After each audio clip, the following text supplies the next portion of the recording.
Hello, I'm Kelly McFarland, and you're listening to Diplomatic Immunity from the Institute for the Study of Diplomacy at Georgetown University. Welcome to the third episode of our summer series, where today I'm delighted to talk to Yvonnick Denoël about his new book, Vatican Spies, From the Second World War to Pope Francis. My friends, I want to talk to you today very simply about government. I also believe that events in Iraq have reminded America of the need to use diplomacy. This is not a time to undercut our diplomats.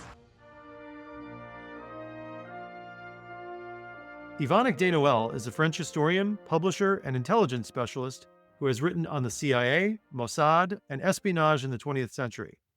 His new book uncovers a little-known side of Vatican history that saw the Holy See develop its own extensive espionage capability that still exists today. Find a link to the book in our show notes. Let's listen in to the conversation.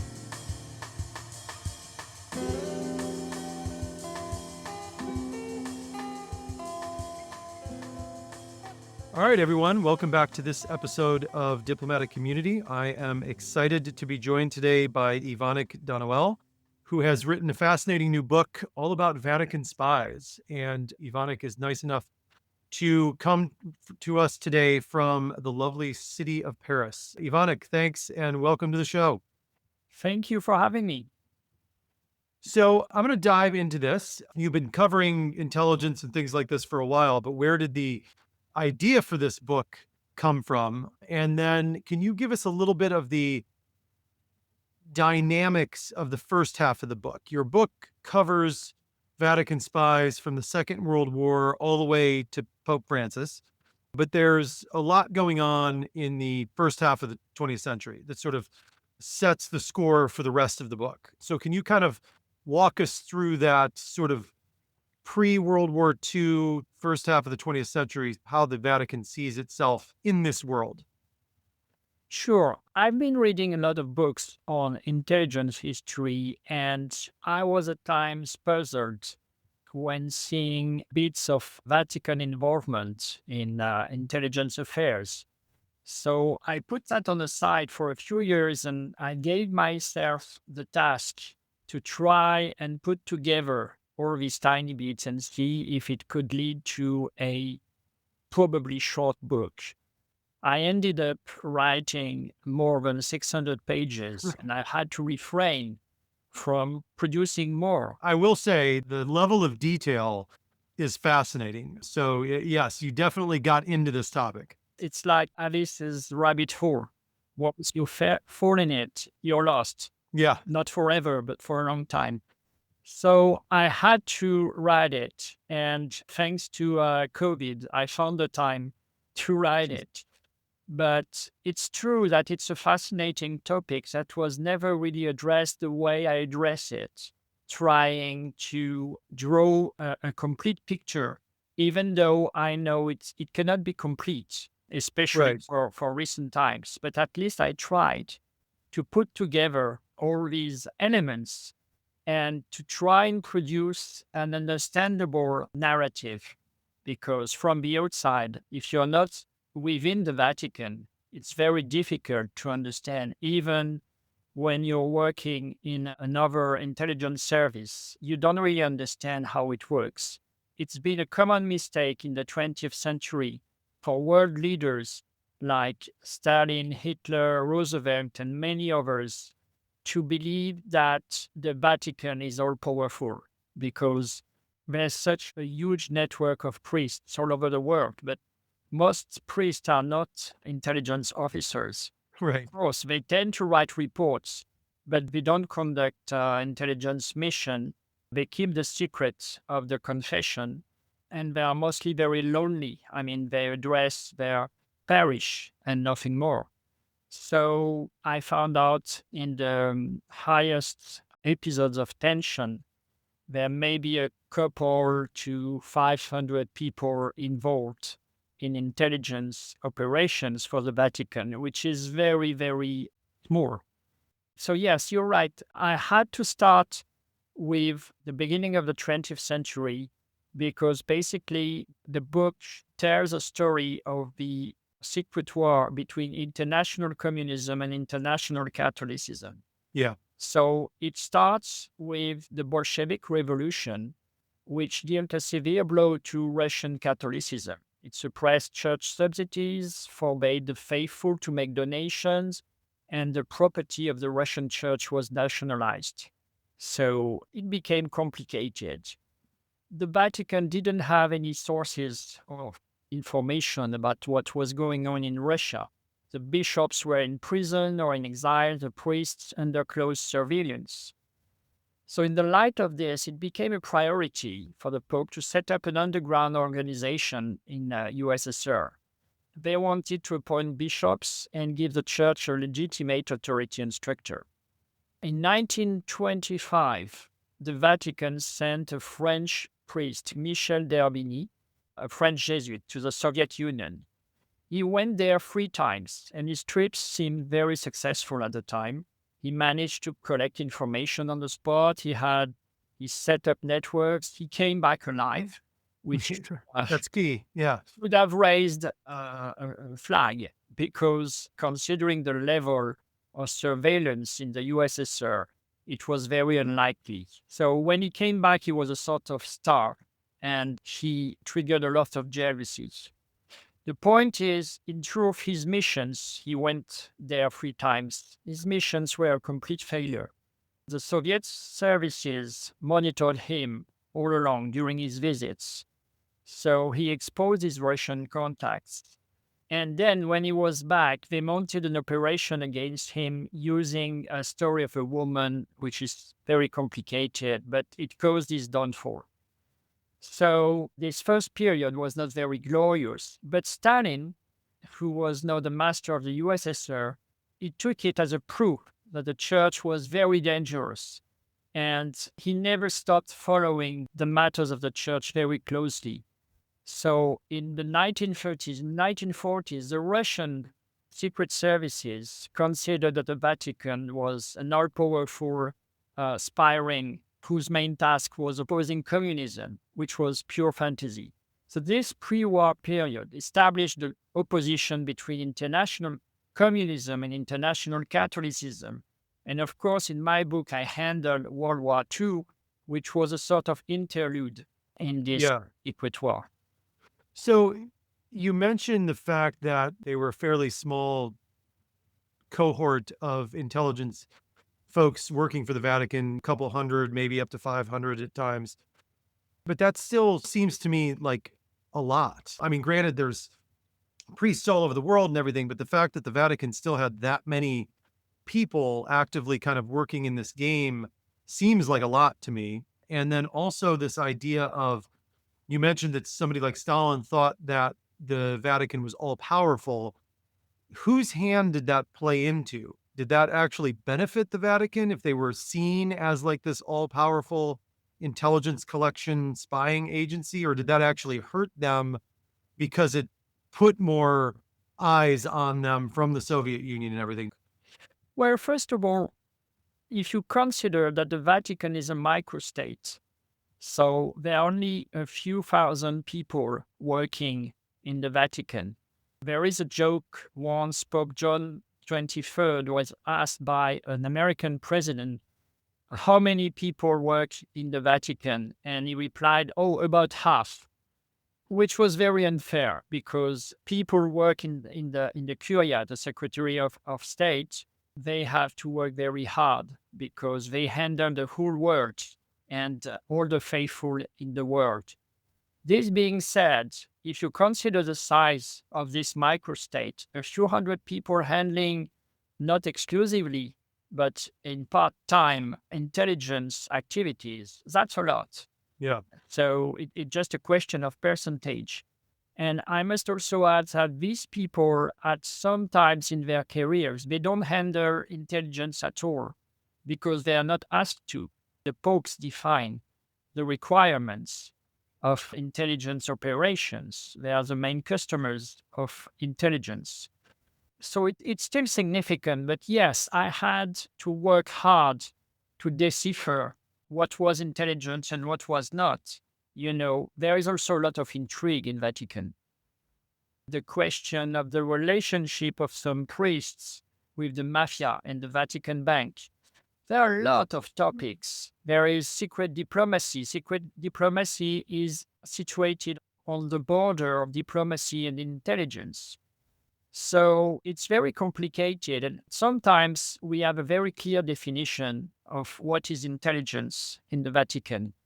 In other times, it's a bit blurry, but I think we still needed to address the general picture. If you want to understand that, you also need to understand the culture of intrigue of the Vatican. Yeah, and that definitely comes across with each new pope brings in their group of people, or other people have to leave, and each one has their confidence people around them. And yeah, the mafia angle to all of this and the banking angle to all of this, I found fascinating and disturbing, and things that you don't see. I mean, in Italy, it was probably in the news, but like it's not something that we here in America would have known very well, and definitely don't now. So you mentioned that World War II is sort of an interlude between this bigger game between the Vatican and the Soviet Union and communism. What role did the Vatican play in the 30s as World War II is starting to come together, and then during the war itself? Because it's obviously Italy is part of the Axis, and then it's not, and then it's an occupied city and everything. So how did they react to this interlude? Well, there are many aspects to that. The Pope Pius XII had in mind what happened during World War One. Right. So he saw himself as a possible peacemaker, as a great mediator. So he didn't want to cross Hitler. And that's why he was so cautious about condemning the Nazis, which is a big issue, and it has been the cause of many, many books discussing his complacency. Yeah. I'm not really handling that because the discussion about this can be found elsewhere. The main point I want to emphasize is that this period of World War II was the beginning of very strong relationship between the Vatican and the USA. Exactly. Yeah. First of all, you need to know that at the beginning of the war, the Vatican Bank moved a great part of its assets to the US. Then you have to know about a very important character, an American priest who became particularly influential. His name is Francis Spearman. Hmm. In 1911, he was a young American arriving in American college in Rome, and he was very ambitious. He had a gift to approach and flatter the Monsignori, and also looking after American political figures who were passing through Rome, as well as rich American Catholics. He became their great friend and a sort of mediator with the Curia. So he quickly became a key figure, and he became very good friends with Eugenio Pacelli, who was to become Pius XII. Yeah. And during the war, Spellman also became a very important collaborator of the USS. He paid frequent visits to the boss of the USS, Donovan, explaining him the mysteries of the Vatican, even supplying him with copies of reports taken from the Secretary of State on countries in which the USS had no source. So this was the beginning of a very strong relationship. And just after the war, just when the Americans arrived in Rome, Pius XII gave an audience to Donovan, and he decorated him. So that marked the beginning of a long-term collaboration between the Vatican and the American intelligence services. And then there is another important figure, also an American, a member of the USS. His name was James Jesus Angleton. I'm sure you're familiar with Very, him. yes, very famous. A very important member of the CIA. Angleton was the son of an American businessman who ran the Milan Italo-American Chamber of Commerce. He spoke 3 languages. He was educated in Yale. He was the ideal man for the USA in Italy. He had excellent contacts in the Vatican. And when it appeared that the Italian communists were well positioned to win the 1948 election, the US National Security authorized the CIA to finance the Christian Democrats clandestinely. It went as far as arms deliveries in Italy. So James Singleton was now the CIA's man in Rome. His mission was to prevent the communists of seizing power, whatever was the cost. And after this election were won by the Christian Democrats, the CIA continued to fund some of the priests and bishops who had been very instrumental. So the CIA was an important power in Rome. And many of the Catholic intelligence networks became CIA sources regarding what was happening in the Eastern Bloc countries. And then in 1946, Spellman was appointed cardinal, and he became the Archbishop of New York. And for the years to come, he was to be a very important character. He spoke with presidents, the CIA, J. Edgar Hoover, at the helm of the FBI, senators, you name it. He spoke to everybody. He was the main connection between the US and the Vatican. So the war really created a very strong link between these two powers. Yeah, I had forgotten about the role that Angleton played in Italy. I mean, he's, obviously famous in U.S. intelligence history circles or U.S. diplomatic history for the role he played at the CIA, but I had forgotten about him being in Italy. But this era, this time period right after the war, when the CIA is created and the funneling of money and things to the non-communist parties in Italy is one of the first things the CIA is known for and does. And it's a fascinating era. And Spellman, like, what a character that guy is. He's a priest and he's following the Catholic line and the line of the Vatican to some extent, but then he's also extremely pro-American, and he blurs that line between, is he acting as an American agent or is he acting as an agent of the Vatican? Where Exactly. what he's doing. Yeah, it was fascinating. So this relationship is created, but then popes come and go, and they all have their own stamp they want to put on things. Does that stay fairly consistent between this time period in the late 40s up until John Paul II in the late 70s, or is there little shifts within the relationship? Well, there have been ups and downs. In the 1950s, the relationship was very productive because both parties badly needed each other. The Vatican started to organize intelligence networks to gather as much intelligence as possible on the communist countries. That was very helpful to the CIA. And for the first time in history, it developed a true action division. The Russian college, who was called the Russicum, very particular center where priests spoke only Russian. They dressed as Russian Orthodox priests, and they were trained to spread the Catholic faith between the Baltic and the Black Sea at the risk of their own lives. So for the CIA, Russicum became a full-time partner. It was run by the Jesuits.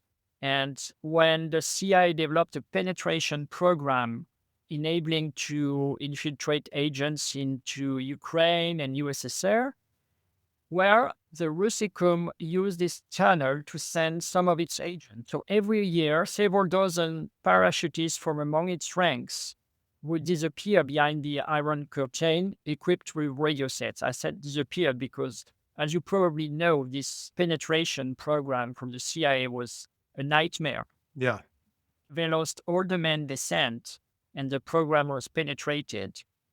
I can add that the French also cooperated with the Vatican in their operation in the East, and they concentrated especially on Bulgaria and Poland. The Vatican agreed to lend a strong hand in these territories in exchange for financial and logistic supports for its own operations.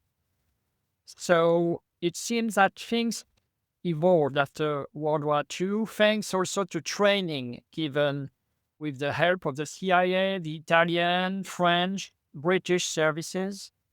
Today, the Vatican would have no hesitation in recruiting external support or even maybe mercenaries and cybersecurity experts.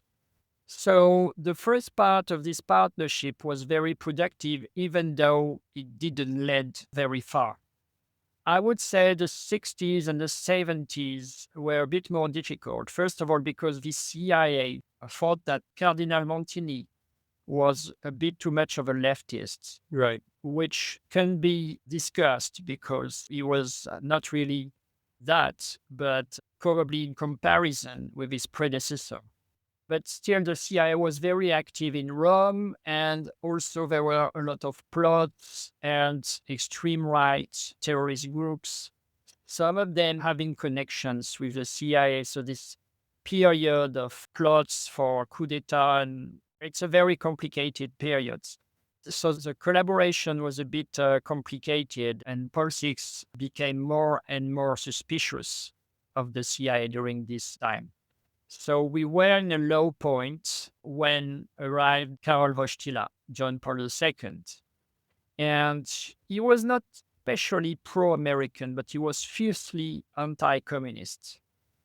So to him, the CIA was a very good partner. He handled the CIA himself. Hmm. And the fascinating story of this relationship is that for maybe the only time in its history, the CIA became a junior partner in an intelligence relationship.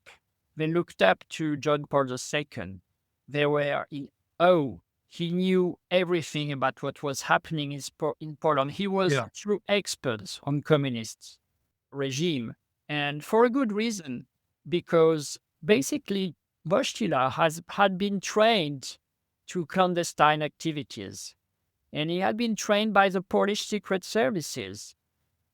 Growing up in a communist country, Wojtyla learned clandestinity. Like, for instance, in 53, after Cardinal Wyszynski, the head of the Polish church, was arrested, Wojtyla joined a clandestine group of teachers who met secretly to discuss ways of undermining communism from within. There are several unknown episodes, like when he organized the underground publication of manuscripts and so on and so on. So when he became Pope, Wojtyla put to use his knowledge of clandestine operations. He organized his own Polish section inside the Vatican with the help of his personal secretary, Father Dziwisz. A John Paul II Foundation was created in the Polish house, where Dziwisz and a dozen prelates met and plotted.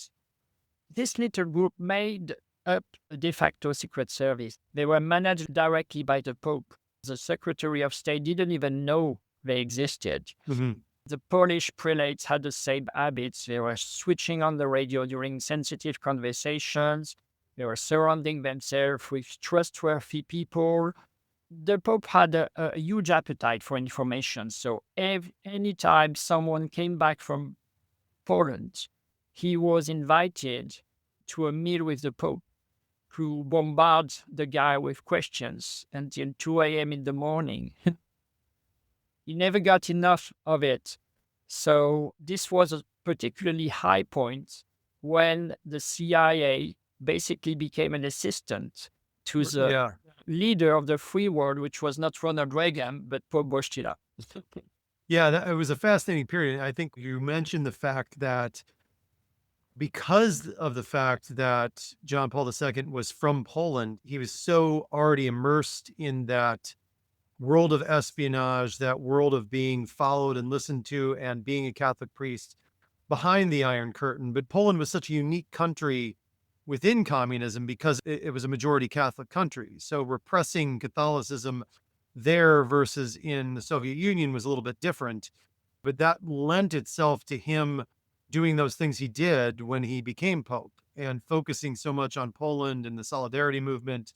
That was a fascinating episode. And the points you made in the book about the Americans and the CIA and the higher ups in the US government getting their information about Poland from the Pope and the Vatican during that time period. You mentioned the intelligence apparatus within the Vatican and how it can change depending on who's the Pope. How does it look different than the CIA? You know, we know the CIA's got the intelligence analysts back at Langley writing the reports. They've got the case officers there and out in the field, and then they run their agents and their spies that they get information from. How was the Vatican different from that, or Yeah. were they? Yeah, the Vatican intelligence doesn't look like any other intelligence service. First of all, we need to understand that officially the intelligence service doesn't exist. And it's Right. almost true, actually. There is intelligence activity. This is very different. So there is no classical structured intelligence service. There are people and networks who deal with intelligence and with other matters. Their main activities are detecting and chasing moles, collecting intelligence, assisting priests operating in dictatorial countries, conducting secret diplomacy, and sometimes influencing foreign leaders. But there are also many things that they don't do. The Vatican doesn't conduct clandestine military operations, Right. at least on its own. It doesn't have James Bonds with a license to kill. The Vatican's intelligence gathering is many-sided, it's decentralized, and sometimes informal, collaborating with people who are not all necessarily priests. So there are several circles to sum it up. In theory, the Secretary of State deals with the diplomatic intelligence sent in by the nuncios and the Vigilanza's investigation, the Vigilanza being the security service. Mhm. Then there are unofficial emissaries who also work under the responsibility of the Secretary of State. So this constitutes a first circle, which is almost official. You would expect the nuncios to send information. Right. Would expect the unofficial emissaries, they are known to foreign intelligence services. So we are still on familiar ground here.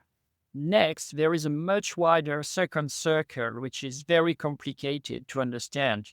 In this circle, individuals move about attached to an order, like the Jesuits, which are very important in my book, but also Dominicans, Franciscans, and so on, or to more recent lay movements, such as Opus Dei, Legionaries of Christ, Sant'Egidio, which played an important role during Francis' pontificate, or even charitable NGOs or associations or think tanks and other bodies. So it's very rare that the Secretariat deals with them directly, since they are not supposed to be acting at the request of the Holy See. They remain deniable. Sometimes these groups take their own initiatives. At least that's what we are supposed to understand. Yeah. It is often the case that the Pope supervises certain files and missions directly, most often through the personal secretary, who is, in my opinion, an important character that is rarely well identified. The personal secretary is located closest to the Pope. He sees all the files that cross its desk, and he takes part in many audiences, but he can also, without being noticed, disappear for a few days on discrete missions. So, for instance, Dziwisz for Wojtyla was a very important character. Right.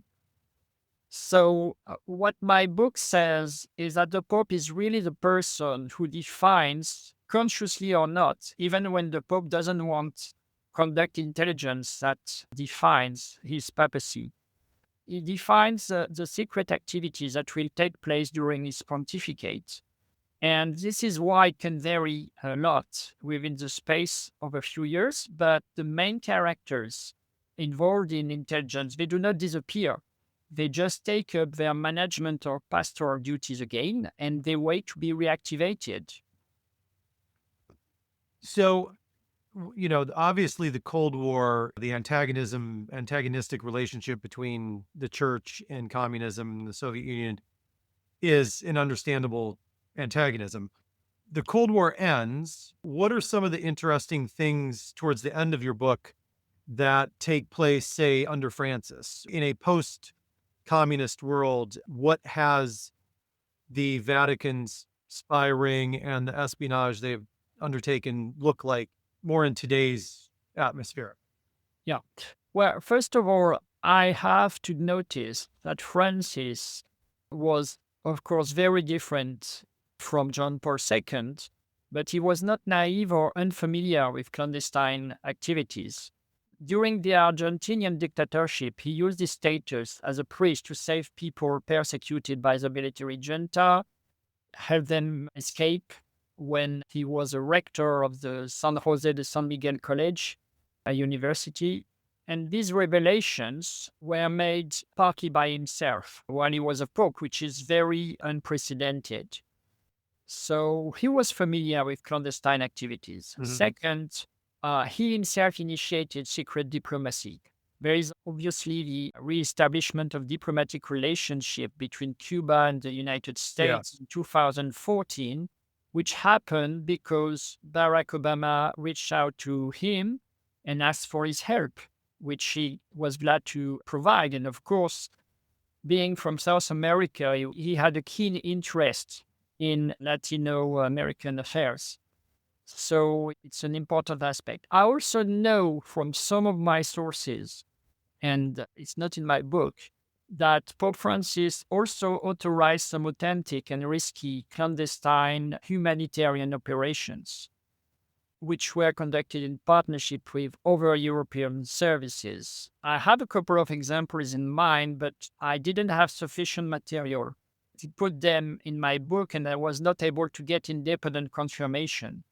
Actually, the book was already daring, very daring. It was difficult to get testimonies from church people because they were like, oh my God, you're talking about Wojtyla's pontificate. It's just journalism. It's very recent.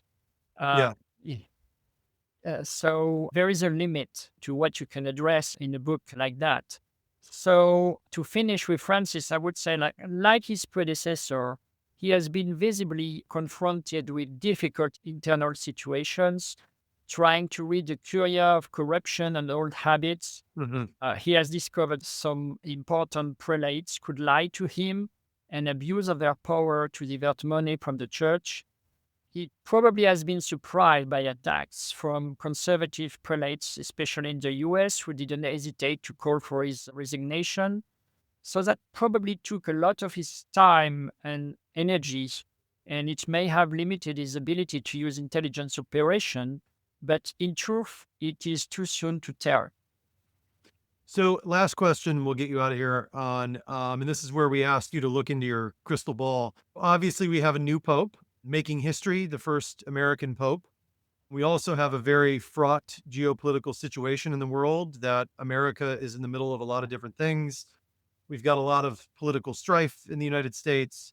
Obviously, you don't know the answer to this, but having studied this the way you do and knowing the ins and outs of the Vatican and the players on such a keener level than 99.9% of the world's population, what do you think the role that Pope Leo could play in this kind of world? Well, I won't escape your question, but I will say first that historians are much better at predicting the past than the future. Yes. To sum up, I would say Leo is conservative in moral matters, but politically engaged on the world stage. That's how he defined himself. He's not ignorant of the world. At the heart of his identity, we must keep in mind that he's a child of immigrants. He was born in the United States, but he spent 20 years of ministry in Peru, and he's the most well-traveled person who was ever elected pope. He actually visited 47 countries while he was a prior general of the Augustinian order. So he already compares well with Francis, who had hardly traveled outside of Argentina, becoming pope. I would take Leo's first address to the diplomatic corps recently. It was interesting. There were 3 essential words which he identified as the foundation of his diplomatic engagement: peace, justice, and truth. Then there is his chosen name, Leo. That refers to Leo XIII, a 19th century pope who focused strongly on social issues and also played a role as a mediator in international conflicts. So Leo XIII was often called the diplomat pope. Yeah. Leo XIV is already casting himself as a diplomatic mediator. He has presented himself as an advocate of peace rather than a moralizer. he has deliberately avoided addressing the controversies within the church. His predecessor, Francis, also saw himself as a political pope, but his peace initiative in response to the war in Ukraine led him to a dead end, in my opinion. Francis did not want to describe Russia as the aggressor.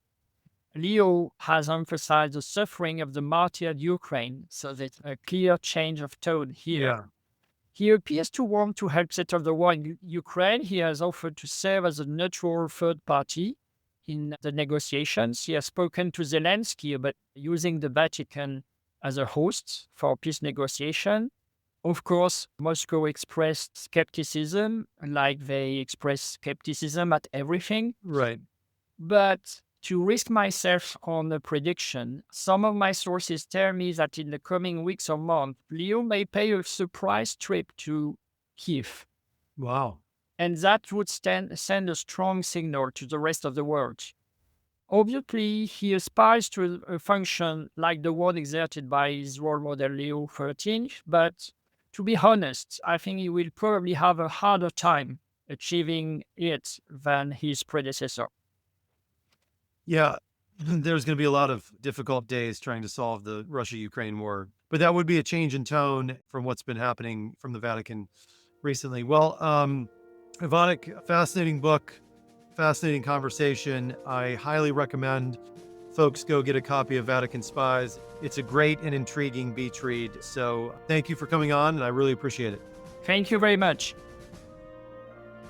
Thanks again to Yvonnick for his time and thoughts. And thank you for listening to this episode of Diplomatic Immunity.